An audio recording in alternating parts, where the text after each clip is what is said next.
It's not about it getting easier. It's about getting to the place where you put the same amount of effort in and you get more out of it. Life's not easier. You just get more out of hard.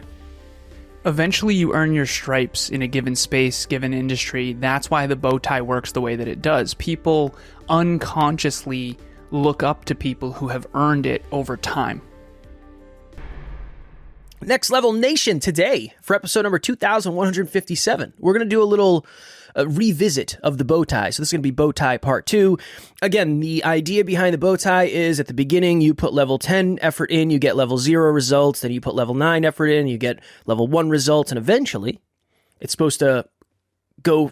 If you think of the way a bow tie is, it's hard to explain from a visual standpoint. I got it. Do we have... Okay, yeah, explain visually. It. So... Imagine there's a graph, X and Y axis. And you've lost everybody already. No. We remember graphs. I don't fucking... I'm in spreadsheets all day, and if you said, I'll give you $1 million for the X axis, it's like...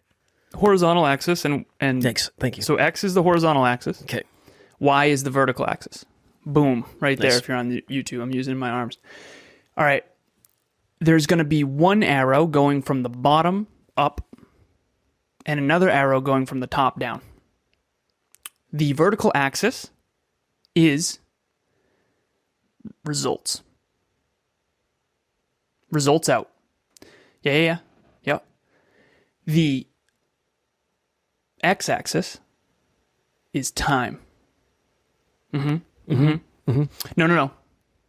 I've screwed this whole thing up. Yeah, okay. Let's rephrase. We're starting over. Do we just forget the whole thing? No, I got this. I got this. Okay. All right. An arrow goes from the bottom to the upper right. The other one goes from the upper left to the bottom.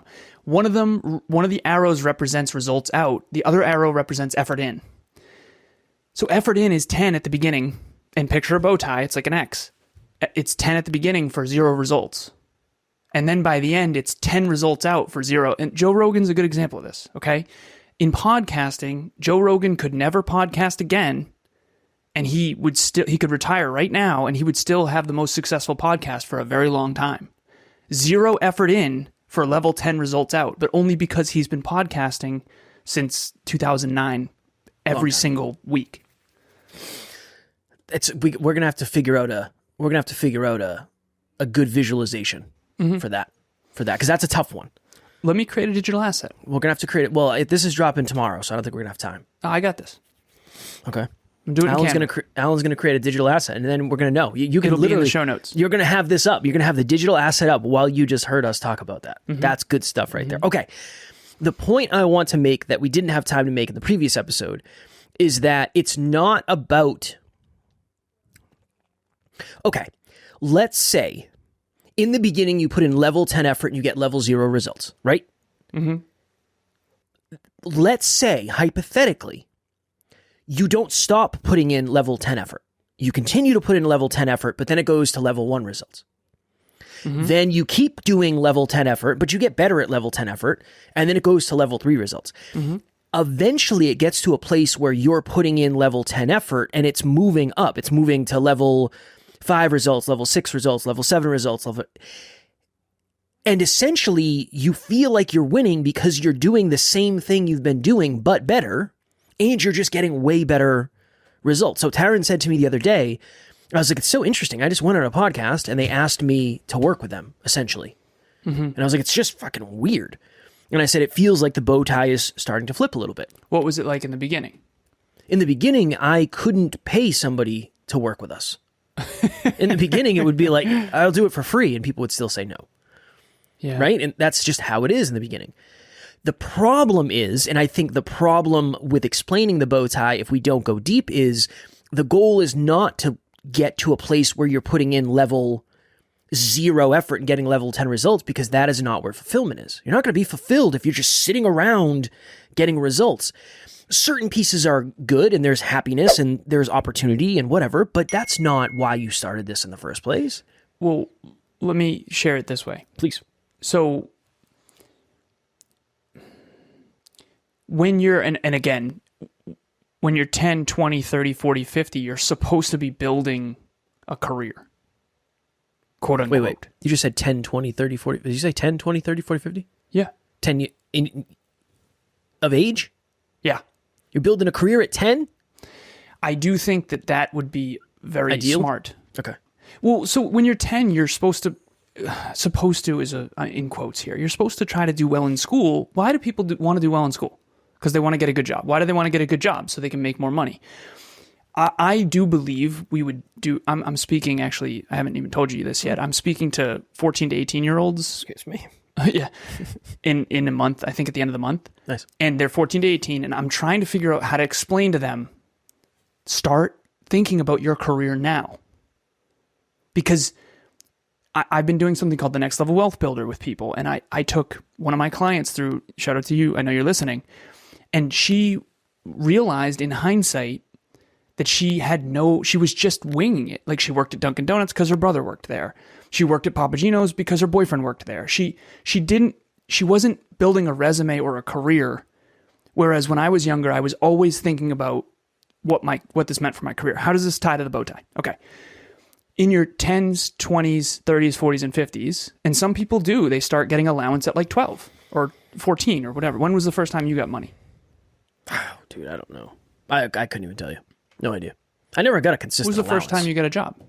Oh, 16. Okay, cool. All right. So, 16, you start your career. You don't call it a career, but it's your career, right? You're building a resume. Okay. Yeah. So then when you reach 50, 60, 70, the reason why retirement is a concept is because that's when you step off the gas and you start to but you don't get less results. We have a client who's called Retirement Transformed. They're not getting less results in retirement. They're getting more results in retirement. And they're not off the gas completely, obviously. No. But they're not putting in level 10 effort compared to when they were in their 30s. For sure. When you're 20 years old, you have to put level 10 effort just to get mediocre results. Unless it's athletics. In athletics, it's different because it starts younger, right? If girls that start dancing at 7, you understand what I'm saying. But when it comes to your career, statistically speaking, you really don't hit the pinnacle of your career until you're in your 40s and 50s. That's a very common thing if you research this. Yeah. 80% of the world's wealth is in the hands of people 55 and older. So you can work less later on if you choose and still get ridiculous results because you learn leverage. You learn how to be more effective with your time. And that's why I think, let's say you built a company and then you're now 60 and now you hire someone else to run the company for you. You still own the company. Now it just pays dividends forever. And same with an investment portfolio, same deal. So ultimately though, the point of this is when you're in the beginning, it's always going to be terrible because you're going to basically, when you first started working out, you probably got quick results. So that's probably a bad example, but usually when you first start something, you really don't know anything. You don't know what you're doing. You're usually terrible in comparison to anyone who's good. And then you learn over time how to get better and better and better. And then you can kind of dominate everybody without even trying that hard. Next Level Nation, what is happening? If you've thought to yourself, I want to try coaching, but you don't really know where to start, group coaching would be a wonderful place for you. That's really why we created it in the first place. We start a new round every 90 days. So if you're hearing this, go to the website, nextleveluniverse.com, and we have the landing page where you can actually hold your spot right now. Even if there's a group going on right now, you can still lock your spot for the next one. The biggest thing that we've seen is as we get closer and closer to the date, unfortunately, some people end up missing. The group fills up and they can't do it, and then they end up regretting that. So please head over to the website. The link will be in the show notes, and we would love to see you there. Well, that's my big point is instead of just getting to the place where the bow tie flips and then taking it easy, just keep pushing. It's easier to push now than it was in the beginning because things are more sustainable. It's like if we just keep giving, I mean, right now it's not sustainable. What we're doing right now is not sustainable. But let's say you hit a place of sustainability. And again, I know that's not your focus, but for me, let me say I'm trying to hit a place of like, how do I perform like this every week and not die? Mm-hmm. Right? It's a good goal. It's a good goal to have. Number 1, I get better at performing. Number 2, my lifestyle increases, so I get better rest. My R&R is more intentional. Mm-hmm. I have more opportunities. I can get a massage, whatever, right? Whatever. And I'm able to put more on the court. If I put level 10 on the court and I could just skate on putting level 5 on the court, I'm going to get more than 10 back. Yeah. That is what nobody talks about in the bow tie. They don't ever talk about what happens if you keep putting level 10 in. Yeah. They assume that you're going to get to a place and you just stop. So I went and played golf yesterday. Mm-hmm. Big Sunday. Big golf day on a Sunday, right? Big golf day. Me and my brother-in-law, Tim. Shout out to Tim. I don't think you're listening, but if you are, it was a good time. So we go. Kev is evolving. I'm evolving. It's good. It's a good story. We get paired up with this guy. He's like, hey, I'm your third. It's like, first of all, I want to golf alone. I'm fucking terrible. Please leave. Great dude. Shout Shane, if you're listening. I told you about the podcast. You might be listening. Shout out to you, brother. Great time. And he's, what do you do in the world? I asked that question. What do you do? Blah, blah. And what do you do? I said, I'm a podcaster. It's like, what do you mean? Like, I know. It doesn't make any sense. Okay, cool. What do you mean it doesn't make any sense? I always have to explain it. I explain we produce podcasts, we coach podcasters, we're speakers. It's a whole thing. Yeah. I can understand how it's confusing. How old is this man? This man is in his 30s. I'm guessing. Nah, mid probably. And he doesn't know podcasts? No, he knows podcasts, but nobody knows how you make money from podcasts. They don't know how you do it full time. Okay. Golfed with him all day, great. Buddy by the end of it. I had this moment where I'm leaving and he sees me drive away. And I'm thinking in my mind, do I look more or less successful leaving than he thought I was? Because I have a nice car. Probably more, depending on his preconceived notion of what podcast. And then part 2, does he assume I just take it easy? Yeah, for like all the time? I think that's why the bow tie is so confusing. Because I said we're 2,150 something episodes in, it's this whole thing. And then I look quote unquote successful. But the truth of the matter is I am working the hardest I've ever worked right now. For sure. Yeah. For sure. And on a consistent clip. We're also doing it very different than... Well, but that's the lesson for you out there. That's my next level lesson is there are certain fundamentals, there are certain success fundamentals and certain success principles that you are aiming for. The bow tie is one of them. But it does not mean you have to do it the way they talk about it. It doesn't mean you have to only get to a place where you put in level 2 effort and get level 8 results. You can continue putting level 10 effort in and you're going to get some really wild results that almost nobody else is going to get because they're getting to the point where they can live off their momentum. Mm-hmm. If you never get to the point where you want to live off your momentum, you're going to have way better results than everybody around you, for sure. Yeah, absolutely. That's my takeaway. There's a metaphor that is coming to mind that Kobe Bryant used to talk about this, and I don't like to use certain examples because I don't necessarily want to be associated with certain people, but whatever. I think that just it's a great metaphor. Kobe used to say he made a decision with himself at 13 years old to be one of the best basketball players to ever live. And he just started playing with his left hand, playing to his weaknesses every single day, 4 a days, blah, blah, blah. And when he got into the NBA, he thought it was going to be harder.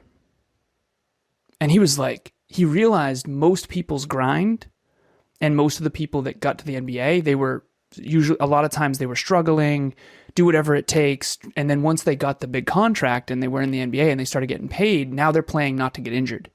They're just playing not to lose the money. Money was a big motivator. Understandable for some of them, right? It makes sense. Start from the bottom type of thing. But Kobe, when he got to the NBA, he literally said, no wonder why Michael Jordan wins all these fucking championships. Nobody tries once you're in the NBA. They stop working. Everybody steps off the gas. Now, obviously, this is a blanket statement. There's some people that work unbelievably hard in the NBA. And by the way, you obviously have to work hard just to be there. Right. But in Kobe's mentality, he realized that people worked harder in college or in high school to get to the NBA than once they're in the NBA. And I have found that to be very fascinating. When you get a certain amount of success, like when I said to someone recently that we had a $100,000 a month in business, in their mind, it's like, well, why do you guys grind still? Like, why are you guys working so hard? Like, why don't you take a trip or something? And it's because that's not the fucking goal. My goal is not to make money to have more trips. My goal is to change the world.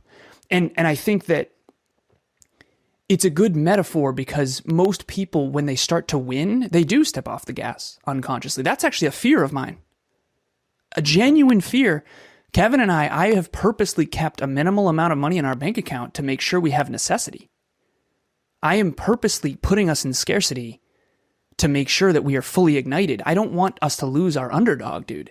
I mean, straight up, this is an actual concern, and I'm sharing a lot with all the listeners right now. Like, Kev, when you get around people who golf, I've been on golf courses, I worked at a golf course. Golf courses have a certain mindset. It's a certain tribe that has a certain mindset, and their mindset is make money with your money while you golf. That's the mindset. And so that person, if they're a golfer, and this is statistically speaking, most golfers, they strategize on the course on how to work less and earn more. That's what golfers do. I'll tell you right now, I'm strategizing on how not to fire my ball into the fucking woods.